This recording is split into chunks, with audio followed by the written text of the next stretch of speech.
Good morning dear students. स्वागत है आपका गायत्री विद्या मंदिर साचोर की ऑनलाइन क्लासेस में। अभी तक आपने हमारे YouTube चैनल को सब्सक्राइब नहीं किया है तो आज ही चैनल को सब्सक्राइब करें, वीडियो को पूरा देखें, ज्यादा से ज्यादा लाइक और शेयर करें।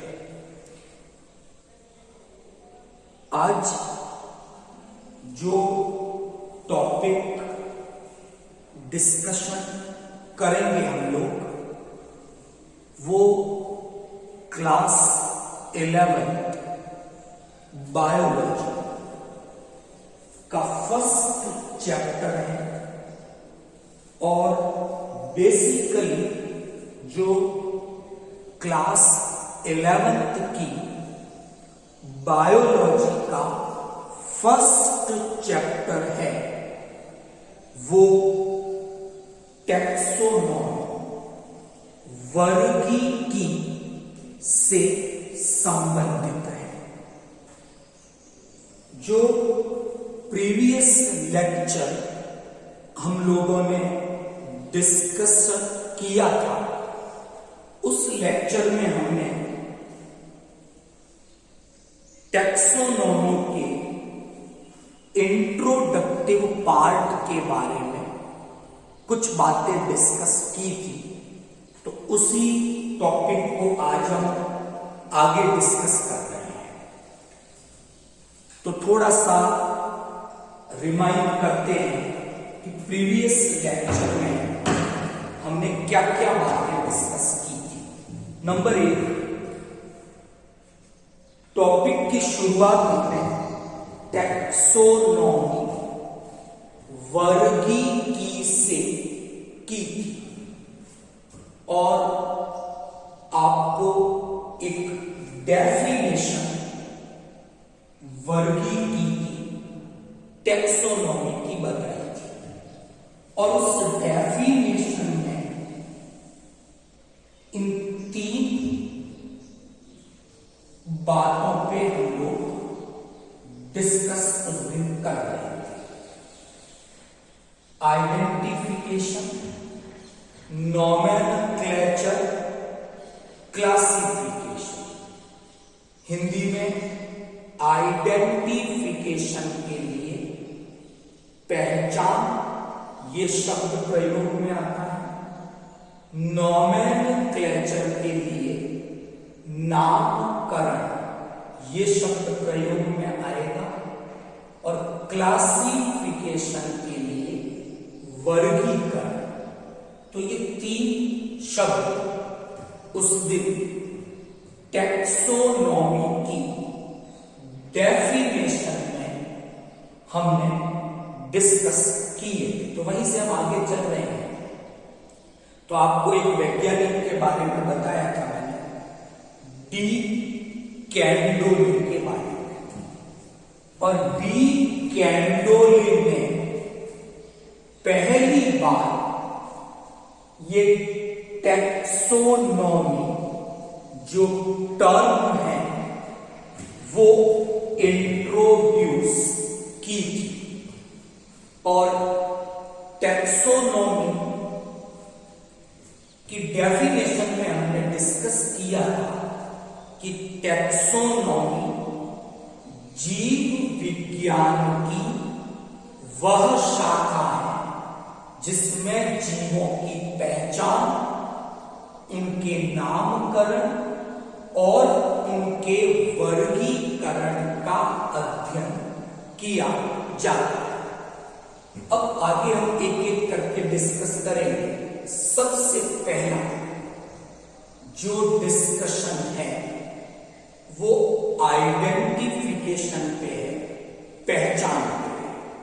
फिर हम डिस्कशन करेंगे नोमेनक्लेचर नामकरण के बारे में और फिर फाइनली हम डिस्कशन करेंगे क्लासिफिकेशन वर्गीकरण के बारे में। तो जो आपके सिलेबस का ये जो फर्स्ट चैप्टर है, ये पूरा चैप्टर टैक्सोनॉमी पर ही बेस्ड है। तो पहले शुरुआत में करूंगा आइडेंटिफिकेशन, पहचान के बारे में।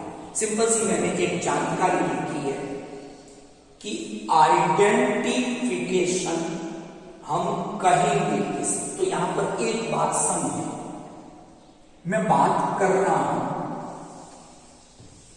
किसी ए न्यू ऑर्गेनिज्म, और थोड़ा स्पेसिफाई करूं, जब भी हम टैक्सोनॉमी की बात करते हैं तो हम बात करते हैं किसके बारे में? स्पीशीज के बारे में। हिंदी में आप लोग इसे प्रजाति या जाति इस नाम से जानते हैं। तो क्या है आइडेंटिफिकेशन?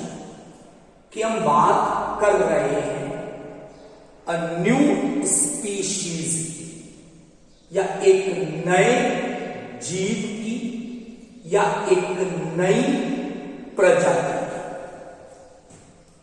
अच्छा, ये प्रजाति जो नई का मतलब क्या है? कि अभी तक इस प्रजाति की खोज नहीं हुई, अभी तक ये प्रजाति डिस्कवर नहीं हुई थी। और मान लो किसी वैज्ञानिक के द्वारा इस प्रजाति को खोजा गया। क्लियर? तो ये एक न्यू ऑर्गेनिज्म है, ये एक नई प्रजाति है। तो क्या करें?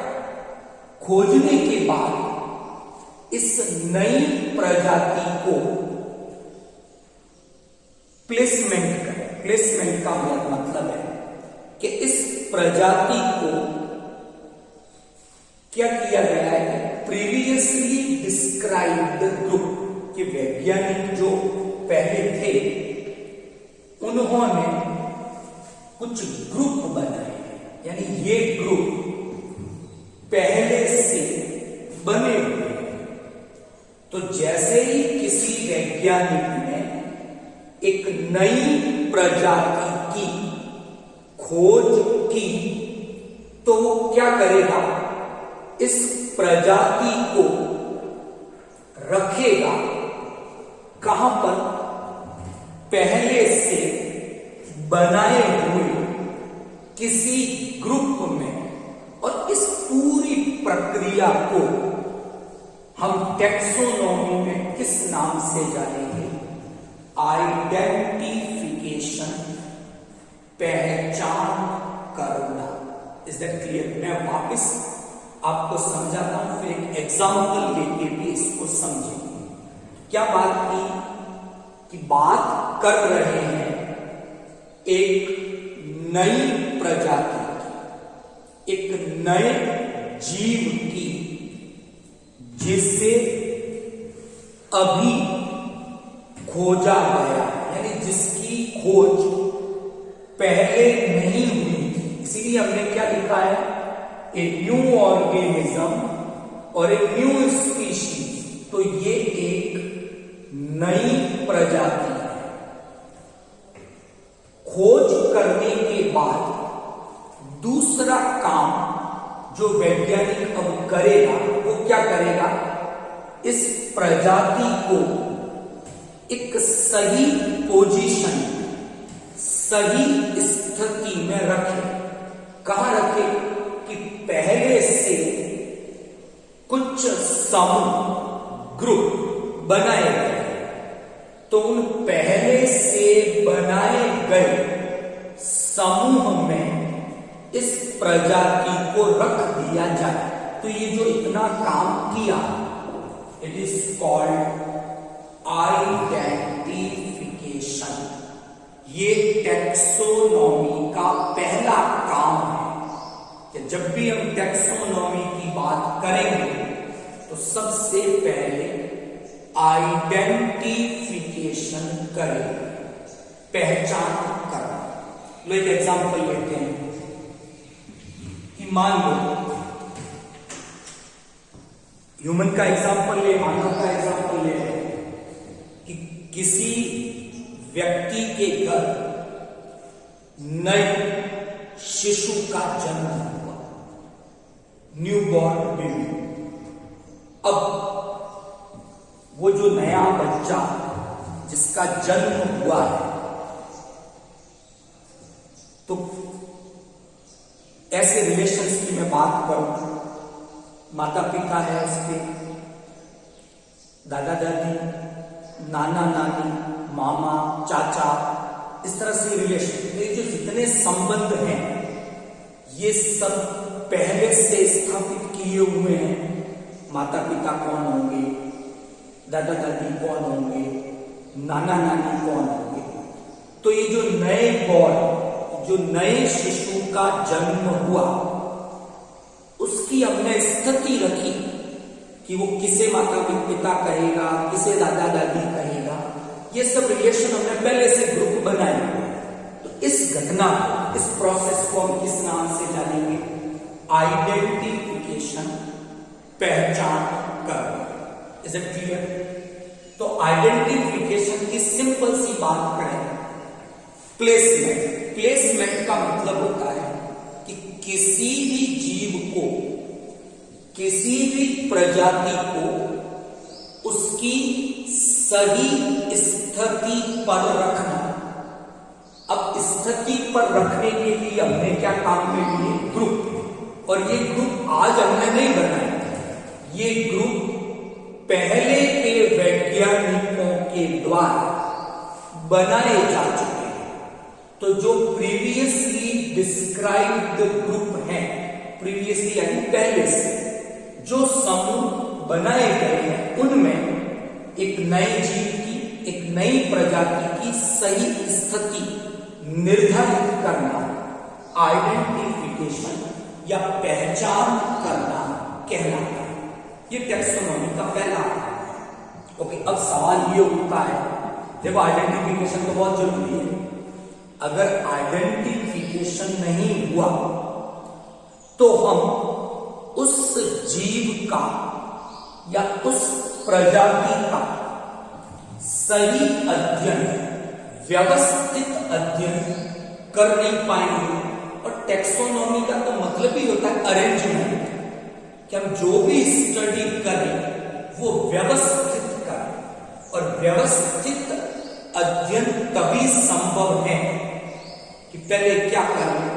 आइडेंटिफिकेशन कर लिया जाए।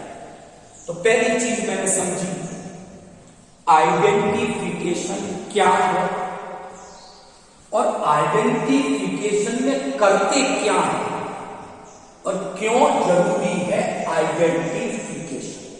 ओके, अब बात ये आती है आइडेंटिफिकेशन आखिर करेंगे कैसे? देखो, करने का मतलब क्या है कि कोई प्रजाति खोजी, खोज तो ली, अब वो प्रजाति कहां रखी जाए? ग्रुप तो पहले से बने हुए हैं, खूब सारे ग्रुप हैं, हम कौन से ग्रुप में रखें? पादप एक ग्रुप है, जंतु एक ग्रुप है, पादपों के भी फिर आगे और ग्रुप बना दिए, जंतुओं के भी आगे खूब ग्रुप बना दिए। तो ग्रुप तो बहुत सारे हैं। आपने जो प्रजाति खोजी, नया जीव खोजा, उसे आप प्लेसमेंट, सही स्थिति में कैसे रखोगे? ये एक महत्वपूर्ण काम है आइडेंटिफिकेशन का। तो इसके लिए क्या करें? तो आइडेंटिफिकेशन के लिए हम काम में लेते हैं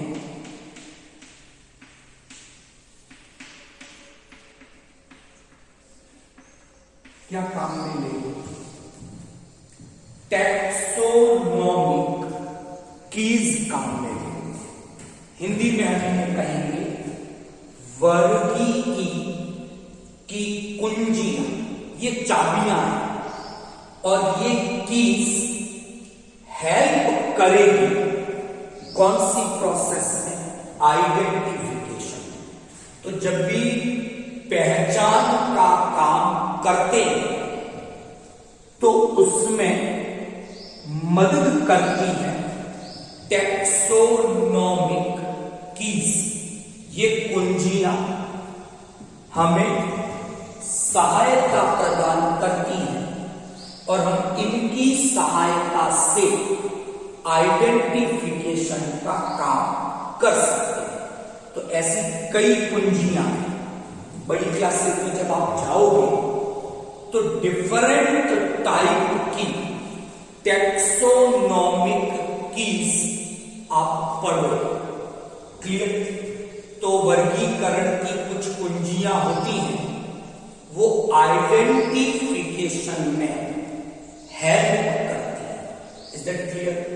अच्छा, इसके अलावा और भी ऐसे कई उपकरण, टूल्स, ऐसे कई उपकरण होंगे इसके अलावा भी, और वो भी आइडेंटिफिकेशन में आपकी मदद करेंगे, सहायता करेंगे। तो ऐसे कुछ टॉपिक, ऐसे कुछ टूल्स हमारे सिलेबस में, यानी इस यूनिट में, ये जो फर्स्ट चैप्टर है, अगर हम इसका लास्ट पोर्शन देखेंगे तो वहां थोड़ी सी जानकारी टैक्सोनॉमी की के बारे में है, जूलॉजिकल पार्क के बारे में है, बॉटनिकल गार्डन के बारे में है। तो ऐसे कुछ और टूल्स भी दिए गए हैं और ये सभी टूल्स आइडेंटिफिकेशन में हमारी मदद करते हैं। तो अलग से डिस्कस करेंगे उसके बारे में।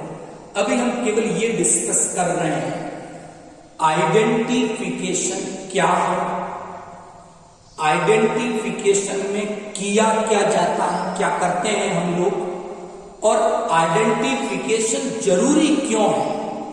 और फिर हमने बात की एक टैक्सोनॉमी की कुंजी की, चाबी की, जो पहचान में, आइडेंटिफिकेशन में हमारी हेल्प करती है। अब हम बढ़ते हैं आगे। टैक्सोनॉमी में जो दूसरा महत्वपूर्ण काम हम करेंगे वो है नोमेनक्लेचर। क्या मतलब है? नेमिंग ऑफ एन ऑर्गेनिज्म, कि जिस स्पीशीज को, जिस ऑर्गेनिज्म को आपने पहले खोजा, पहचान कर ली, तो अब आपका दूसरा काम स्टार्ट होता है। और वो दूसरा काम है प्रोवाइड ए नेम, उसको एक नाम दिया जाए। Is it clear? तो किसी भी ऑर्गेनिज्म, किसी भी प्रजाति को हम जो नाम देते हैं उसको हम कहते हैं नोमेनक्लेचर, नामकरण। यहां तक ठीक? तो समझते हैं नामकरण क्या है, इसी पे डिस्कस कर रहा हूं मैं अभी। कल हालांकि थोड़ा डिटेल डिस्कशन करेंगे इसमें। तो यहां पर मैं एक चीज आपके साथ शेयर करूंगा, जो नोमेनक्लेचर, नामकरण, ये जो मैंने सेकंड पॉइंट यहां लिया है, तो नामकरण का क्या अर्थ है, कितने टाइप के नाम होते हैं, कैसे करते हैं, क्या कुछ नियम है इसके लिए, वो हम डिस्कस करेंगे। ओके, शुरू करते हैं। पहले एक परिभाषा में देखो, किसी जीव को वैज्ञानिक नाम देना नामकरण कह रहे हैं। तो मैंने नाम जोड़ा वैज्ञानिक। तो किसी जीव को हम साइंटिफिक नेम दे तो उसे हम नोमेनक्लेचर, नामकरण कहेंगे। यहां तक कि अब इसका मतलब ये होगा, हमने कहा कि वैज्ञानिक नाम दिया, तो इसका मतलब ये है कि वैज्ञानिक नाम के अलावा भी और नाम होने चाहिए। तो यहां पर हम बेसिकली डिस्कस करेंगे दो प्रकार के नामों के बारे में। पहला है रूढ़ नाम, अंग्रेजी में इन्हें हम वर्नेक्यूलर नेम के नाम से जानते हैं। तो पहली बात की रूढ़ नाम की, जिन्हें वर्नेक्यूलर नेम, अंग्रेजी में ये कहेंगे, हिंदी में रूढ़ नाम कहें। और दूसरा जो आज डिस्कस कर रहे हैं वैज्ञानिक नाम, साइंटिफिक नेम। इसका मतलब ये होगा कि किसी भी जीव के दो नाम होने चाहिए, एक रूढ़ नाम वर्नेक्यूलर नेम और दूसरा उसका वैज्ञानिक नाम साइंटिफिक नेम। ठीक, दो बातें आ गई। अब पहले आज की जो मेरी डिस्कशन रहेगी वो वर्नेक्यूलर नेम पर रहेगी और कल फिर हम डिस्कस करेंगे कि क्या कारण है कि जब हम नामकरण की बात करते हैं टैक्सोनॉमी में, तो रूढ़ नाम वर्नेक्यूलर नेम की बात नहीं करते, हम लोग वैज्ञानिक साइंटिफिक नेम की बात करेंगे। उसके कारण भी कल डिस्कस करेंगे। तो अभी अपन डिस्कस करते हैं रूढ़ नाम। देखो, रूढ़ नाम का मतलब, इन्हें आप स्थानीय नाम, लोकल नेम के नाम से ही जानते हैं। तो जो रूढ़ नाम है, वर्नेक्यूलर नेम है, ये लोकल नेम, स्थानीय नाम, मतलब एक विशेष भौगोलिक क्षेत्र की बात करूं या एक विशेष एरिया की बात करूं, तो वहां उस जीव का जो नाम होगा वो उसका लोकल रूढ़ नाम होगा। अगर मैं किसी दूसरे एरिया में चला जाऊं तो वहां पर उसी जीव का ये जो लोकल नेम है, रूढ़ नाम है, वो अलग होगा। इसका मतलब क्या होगा कि जो लोकल नेम है, रूढ़ नाम है, वो एरिया के अकॉर्डिंग, यानी एक स्थान से हम दूसरे स्थान पर चले गए तो रूढ़ नाम, लोकल नेम चेंज हो। जीव वही है लेकिन उसे अलग अलग नामों से पहचाना जाएगा, ये लोकल नेम। दूसरी बात, अलग अलग भाषाओं में, लैंग्वेज की बात करें तो अलग अलग लैंग्वेज में ये लोकल नेम, वर्नेक्यूलर या जो रूढ़ नेम है, वो भाषा के साथ भी चेंज हो जाए। यानी किसी जीव का एक लैंग्वेज में कोई और नाम है और उसी जीव का किसी दूसरी लैंग्वेज में नाम चेंज हो जाए। यानी रूढ़ नाम एक तो स्थान के साथ बदला, दूसरा लैंग्वेज के साथ भी, यानी भाषा के साथ भी वो परिवर्तित हो गया। Is it clear? तो ऐसा हमने अनुभव भी किया। जैसे सब्जियां, फ्रूट्स, वेजिटेबल्स हम यूज में लेते हैं। अब कोई पर्टिकुलर वेजिटेबल है, वो हमारे यहां स्थानीय रूप से जिस नाम से जानी जाती है, अगर हम किसी दूसरे एरिया में पहुंचे तो वहां उसका नाम अलग होगा। जैसे लौकी आप सबने खाई, तो हम यहां पर उसे दूधी के नाम से भी जानते हैं। लेकिन अगर आप राजस्थान में ही किसी दूसरे डिस्ट्रिक्ट में जाएं तो वहां इसे दूधी के नाम से नहीं जाना जाता, कुछ और नाम से जाना जाएगा। ऐसे भी और भी एग्जाम्पल हो सकते हैं। तो कहने का अर्थ यह है कि वर्नेक्यूलर नेम, यानी जो रूढ़ नाम है, ये स्थानीय लोकल नेम है, स्थान के साथ परिवर्तित हो जाएंगे, प्लस भाषा के साथ भी ये परिवर्तित हो जाएंगे। तो ये हमने रूढ़ नामों की बात की। लेकिन टैक्सोनॉमी में जब भी हम बात करेंगे, साइंटिफिक नेम, वैज्ञानिक नाम की बात करेंगे। वैज्ञानिक नाम हम किसी भी देश में चले जाएं किसी भी स्थान पर चले जाएं, किसी भी भाषा में बात कर लें, साइंटिफिक नेम, वैज्ञानिक नेम कभी बदलेंगे नहीं, वो एक समान रहेंगे। इसलिए हम प्राथमिकता देते हैं नोमेनक्लेचर में वैज्ञानिक नामों को, साइंटिफिक नामों को। कल डिटेल डिस्कस करेंगे नामकरण कैसे करते हैं, क्या उसके कुछ नियम हैं, तो वो नियम कौन बनाएगा, इस तरह की कुछ बातें हम कल डिस्कस करेंगे। अब टैक्सोनॉमी की लास्ट टास्क, अंतिम काम क्या है कि जब आपने नाम भी दे दिया तो अब आपका अंतिम काम बचता है ग्रुपिंग करना। It is called classification.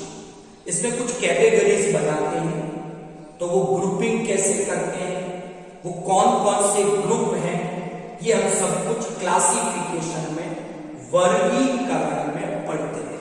तो आज हमने टैक्सोनॉमी क्या है, उसमें हम वो 3 काम क्या क्या करते हैं, इनके बारे में डिस्कस किया।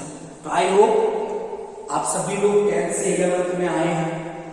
बायोलॉजी आपके लिए एक नया सब्जेक्ट है, हालांकि 10th 9th क्लास तक कुछ चीजें किसी न किसी रूप में हमने बायोलॉजी की पढ़ी है।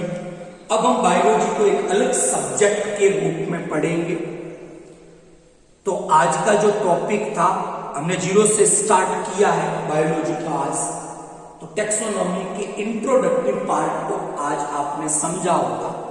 कल हम 1 by 1 इस चैप्टर में नोमेनक्लेचर, क्लासिफिकेशन, आइडेंटिफिकेशन के क्या क्या टूल्स, उपकरण है, वो सब डिस्कस करेंगे। Thank you all of you.